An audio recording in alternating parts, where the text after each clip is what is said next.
Bom dia ou boa tarde, galerinha da Magia, tudo bom? Eu tô gravando vários vídeos hoje, então vocês vão ver vários vídeos com essa mesma roupa, com esse mesmo local. Bom, gente, eu vou falar hoje sobre ervas. Eu perguntei para algumas pessoas o que elas gostariam de que eu falasse, né, aqui no canal. Falaram um monte de coisas, poções, pó mágico, etc. Resolvi então fazer uma série de vídeos sobre ervas, vídeos curtos para dar uma dica. Então vai ser como se fosse um mini curso. Acompanhe aí, galerinha. A cada semana então eu vou soltar vídeos, pequenos vídeos sobre ervas. Bom, então vamos falar do começo. Esse será o vídeo um sobre herbalismo mágico. Então eu vou falar para vocês algumas dicas de coisas para começar a trabalhar com ervas, poções, pós mágicos, tinturas, incensos, etc, etc, etc. Bom, galera, primeira coisa, uma das coisas que foi mais eficientes para mim como trabalho de ervas foi um curso que eu comecei a fazer numa escola aqui em Campinas que chama Pleiades. Ah, eles têm um método muito simples, mas muito interessante de trabalhar com as ervas que me serviu muito. Depois disso, eu comecei a ir atrás de pessoas que sabiam mais. Foi atrás de feiticeiros, foi atrás de pais de santo, sim, porque as tradições africanas têm um conhecimento absurdo de ervas, os que são sérios, né? Feiticeiros de outras tradições, outras linhas, índios, eu fui uma vez para uma reserva. Então, minha primeira dica é conversar com pessoas que lidam com ervas. Ir atrás das pessoas que lidam com ervas ajuda muito a você entender. Bom, para começar, antes de trabalhar qualquer coisa, qualquer pó mágico, qualquer poção, é necessário que você entre em contato, que você tenha uma conexão com as ervas. E nada mais importante do que isso, do que você ter o seu próprio jardim. Doxe, eu moro num apartamento e não tenho um local para o jardim. Então plante em vasinhos. Tenha as suas ervas. Não seja um bruxo, um feiticeiro que vá apenas no mercado comprar ervas secas. Se você não tiver jeito de plantar, se não houver espaço, não houver luz do sol, ainda assim existem outras formas de você entrar em conexão, como indo a um jardim externo da sua casa, indo num parque como Ibirapuera, em São Paulo, indo em locais onde tem plantas, jardins botânicos. Entre em contato com plantas reais, vivas, para que você aprenda a lidar com elas, tá? Primeiro porque para você trabalhar com plantas, trabalhar mesmo com ervas secas, é muito importante que você saiba atrair, conjurar o espírito daquelas ervas. E para isso, você tem que ter uma experiência com plantas. Então, eu digo, em um mundo perfeito, um bruxo tem o seu próprio jardim, que é plantado, cultivado. Você vai aprender várias coisas. Primeiro, que você vai aprender se as plantas são de sol, são de sombra, o ciclo delas, como elas reagem às temperaturas, como elas reagem às estações. Aí você vai entender, essa planta aqui é uma planta muito de verão, essa planta é uma planta muito de primavera. E isso vai lhe dar uma pista de qual a energia dessa planta. Por exemplo, uma planta de verão, uma planta que floresce no verão, uma planta que está com seus brotos, se bem que muitas plantas têm brotos no verão, mas que ficam mais com energia mais forte no verão, são plantas mais ligadas ao elemento fogo. Plantas que lidam melhor no inverno, no frio, são mais ligadas ao elemento água. Então isso é importante entender essas nuances só depois de você plantar e passar ciclos, pelo menos de alguns anos. E alguns grimórios antigos, por exemplo, a gente você vê citações para fazer a varinha que o mago deveria plantar as suas plantas e depois de 1 a 3 anos colher essas plantas. Se for para um cajado, no primeiro ano; se for para uma varinha, até 3 anos é importante que você colha uma varinha, uma planta que você plantou. A minha varinha, uma delas pelo menos, que é a principal, é feita de ipê branco, que foi uma árvore que eu plantei. E eu fiz exatamente isso. A minha conexão com a minha varinha é muito mais intensa, justamente porque eu plantei essa árvore, né? Bom, existem outras coisas também a falar sobre o plantio. Quando você planta, não é só a planta. Quando você tem um jardim, não é só a planta que vai estar ali. Tem uma qualidade enorme de seres que vai andar por ali, não só seres espirituais, mas seres vivos, como minhocas, como bichinhos, abelhas. são seres que vão vai se construir um ecossistema ao redor do seu jardim. Isso é legal, porque você vai começar a perceber as coisas, como as plantas se manifestam. Quando você planta, você começa a observar individualidades no seu jardim. Tem pessoas que vão nos jardins e olham só o geral. Ai, que bonito, mas não consegue perceber, é uma planta que está rasteira ali, e aquela planta tem uma energia, por exemplo, saturniana, e é uma planta que seria muito bom para fazer um feitiço de proteção, por exemplo. E as pessoas tendem a desprezar as coisas mais simples da natureza. Uma das coisas que eu mais aprendi com um feiticeiro, um amigo meu, aqui de Barão Geraldo, é que ele me levou na mata de Barão, que tem uma mata ciliar aqui em volta de Barão. E ele foi me mostrando, essa planta é boa para atração, essa é para curar isso, essa é para proteção, essa é para ser respeitado. E eram plantas rasteiras, plantas que a maior parte das vezes a gente não dá. No voodoo eu aprendi, por exemplo, que uma das plantas mais importantes de Papaleguá é aquele carrapicho, é o Desmodium, é o pega-pega. E é uma planta que ninguém dá valor. Depois que eu comecei a ver isso, eu comecei a interpretar melhor. Outra coisa, a vivência das plantas, e por isso que é importante plantar, vai trazer o que ela faz. Então, por exemplo, uma planta que nasce mais em caminhos é uma planta de estradas, perto de estradas, porque ela precisa ela precisa grudar as sementes. Então, perto de caminhos, de trilhas, essas plantas elas aparecem muito, e aí você percebe que é uma planta de caminhos. Que deuses que são deuses de caminhos? Hecate, Papaleguá, Hermes. Então são deuses dos caminhos. Então essas plantas servem para entrar e reforçar nosso contato com essas divindades. Outras coisas, por exemplo, plantas que são trepadeiras, como que elas agem? Certas trepadeiras dão flores, né? E como que elas se atraem? Então essas trepadeiras podem ser usadas, por exemplo, para feitiços de união, como por exemplo o maracujá. O maracujá, né? A gente usa, é uma planta que a gente pode usar para feitiços de amor. Ela é uma planta que é oferecida para Afrodite, para Oxum. É uma planta muito boa para o Oxum. E é uma planta que é uma trepadeira, e essa vivência delas de unir, de se agregar muito facilmente a outras plantas, pode trazer energia para o seu feitiço. Entendeu? Então, fazer poções nem sempre é pegar uma lista de poções, lista de ervas, muitas vezes ervas de outros países, e misturar.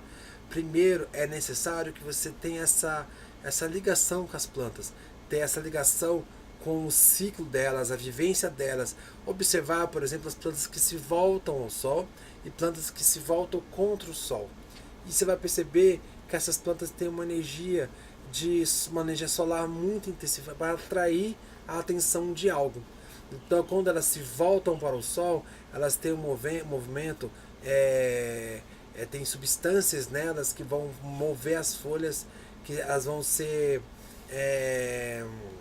fotossensíveis, e elas vão se direcionar para a luz do sol. E quando você tem uma planta dessa, você consegue, por exemplo, uma mata, saber qual é a direção do leste, do oeste, a direção, né, de onde tem mais sol naquela região, é onde aquela planta está ali. Então a energia mais de calor daquele local vai estar para onde aquela planta está se direcionando. Então esse tipo de coisa você só aprende observando quando você está plantando. Bom, em sequência, antes de começar a misturar, a fazer coisas, é importante ter 3 coisas importantes. Primeiro, meditar com as plantas. E isso é importante porque você aprende a sentir a vibração da planta, a nuance. Em outro vídeo eu falei, por exemplo, de calor, frio, seco e umidade. Meditar te ajuda a entender isso. Outra coisa que eu aprendi, que é muito importante, enxergar as auras das plantas. Existem alguns exercícios que você entra em transe, imaginando cores, vibrações, fazendo até mantras, para te ajudar a abrir o terceiro olho. Quando você abre o terceiro olho e medita com a planta, quando você está em estado bem de silêncio, que a mente se acalmou, quando nada mais tem, você realiza esses exercícios de transe, e aí você consegue perceber na planta a aura. A aura das plantas é diferente da aura dos humanos. Eu tenho alunos que veem, por exemplo, como primeiro uma fumacinha esbranquiçada, aí aos poucos eles vão vendo cores. E é engraçado que essas cores têm a ver com as regências planetárias das plantas. Então, uma planta que tem uma aura muito violeta está ligada com Júpiter. Uma planta que está ligada, uma aura mais azulada, prateada, com a Lua. Uma planta que tem uma aura muito dourada, muito laranjada, principalmente laranjada, é uma planta solar. Uma planta mais vermelha, marciana. E assim vai. Então, assim você não corre o risco de ficar decorando tabelas, tá? Ah, isso eu vou falar também em outros vídeos, que decorar tabelas não é muito bom. Eu sempre vou falar isso, eu sempre falo isso para os alunos. As tabelas dos livros ajudam a gente a ter um caminho. Você tem que entender que a sua interação com plantas é única para você. Se para mim o alecrim ele manifesta de maneira mais solar, para você ele pode manifestar de maneira mais marciana. E a gente sabe, a maior parte dos feiticeiros sabe que o alecrim tem as duas regências. Mas se você for uma pessoa que lida melhor com a energia do sol, seu alecrim vai se manifestar como uma planta solar. Outra coisa tem a ver também com a quantidade de luz que essa planta pega. Se eu plantar um alecrim no local que é mais quente, ou que tenha mais seco, talvez ela se torne mais marciana. Se eu plantar essa planta no local que tenha mais verde, seja mais úmido, mas tem bastante luz, ele seja mais solar. Entenderam? Então, ver a aura é como se fosse um fundamento essencial para você fazer qualquer coisa que tenha a ver com ervas. Bom, depois que você aprende a ver auras, tem algumas coisas que eu preciso falar para vocês. Bom, quando vai meditar com plantas, não toca a planta. Nem todas as plantas gostam que sejam tocadas, porque muitas elas queimam com o nosso óleo da nossa mão. Então tocar as plantas não é uma coisa muito legal, porque você vai estar agredindo a planta. O legal é você sentar de frente para a planta, que seja um vasinho, uma árvore, qualquer coisa, sente calmamente, esvazie a mente, respire, procura ouvir sua respiração, concentrar até que sua mente esvazie de todos os pensamentos excessivos. Após fazer isso, você começa algum exercício de transe, por exemplo, com cores, trabalhando nos seus chakras, de modo que você vai abrir seu terceiro olho e antes de você tentar ver a aura, apenas faça o exercício. Quando você perceber que você está relaxado, você abre o olho, sem preocupação em ver auras, e observe a planta, tranquilamente. Isso é uma coisa, para ver a aura, você não pode ficar ansioso para ver a aura. Então é bom que você só relaxe. Tá? Uma outra dica é que faça isso durante o dia, num ambiente bem claro, de preferência com cores claras no ambiente, ou externo também, porque é mais fácil ver auras e as plantas reagem melhor quando está de dia. Você tentar ver a aura de uma planta à noite não é legal. Tenta ver de dia, tenta ver num ambiente mais aberto, tá bom? No momento que você conseguir ver auras e repetir esse exercício, tenta repetir pelo menos umas 3 vezes. Aí a partir daí você vai poder conversar com a planta.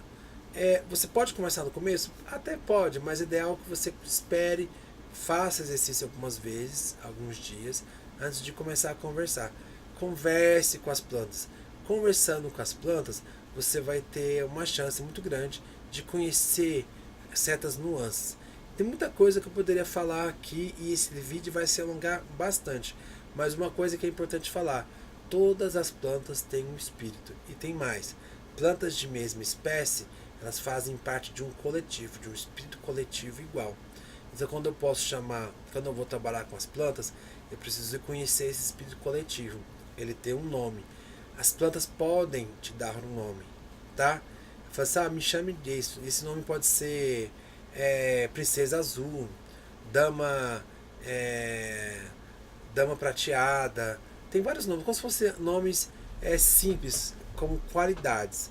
Aí você vai receber esses nomes e é esses nomes que você vai usar para evocar, para conjurar o espírito da planta, certo?